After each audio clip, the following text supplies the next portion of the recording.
I thought I'd get on here today and set a few things straight. I was surprised by the amount of flack I got over my last video. Many years ago, when I went and got my own authority, it was because I couldn't find an honest carrier to work for in the lanes I wanted to run. Now, in the trucking industry, a whole lot has changed in the last 45 years, but one thing that has not changed is that good carriers are as rare as hen's teeth. So when I come across a good one, I promote them because I want drivers to be able to work for good companies. Some of them pay me, some of them don't. Either way, I promote them. And yeah, when they pay me, it's nice because it helps pay for the equipment and the internet bills. But either way, I'm going to get on there and promote them. Let me tell you something else. I don't promote causes or companies or carriers that I don't believe in. I recently turned down an offer from Pilot Flying J. Now, I'm sure the money would have been good, but I've been in too many dumpy Flying J's and nasty pilots to want to promote them to anybody. So to the guy that wrote in and said, I'm selling out, you clearly don't know me. Now, nowhere in that video did I say I was going to run out and buy a new Cascadia. That's not my style of truck, and you guys all know that. One thing I do promote these days is that I think a W-2 company driver is the safest place to be in the industry environment today.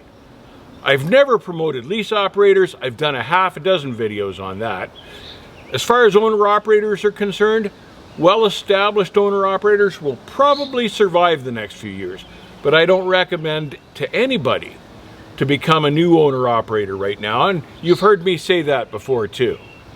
The point is this: the trucking industry can be a very dirty business, and part of that is because there are very few laws to protect truck drivers, and I have seen too many guys go broke and lose everything after working so hard, and I don't want to see that happen to drivers. So when I find good carriers, I promote them. That's just the way it is. Nothing's changed over here. My opinions or positions have not changed.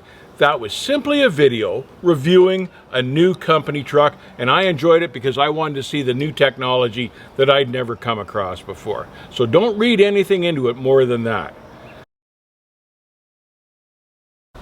Let me tell you a story about what happened to one of the best friends that I ever had. He was a guy older than me that I knew many years ago, and we trucked together, and he decided he was going to go out and be a lease operator when they were first introducing the program. God, it was back in the 70s, I guess. And he was all excited. They gave him a nice new truck, and he went to work for these people. Big carrier. We all thought they were reputable.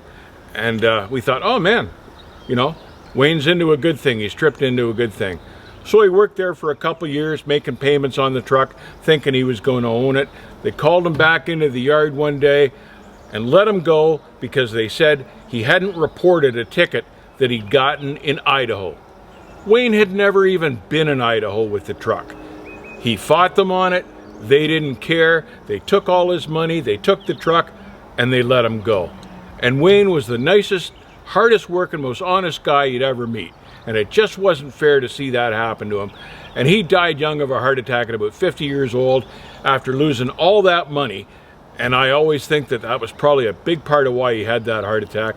And never would I ever promote lease operating to anybody ever again after I saw that dirty trick they did to him way back many years ago. Take care, keep the rubber side down.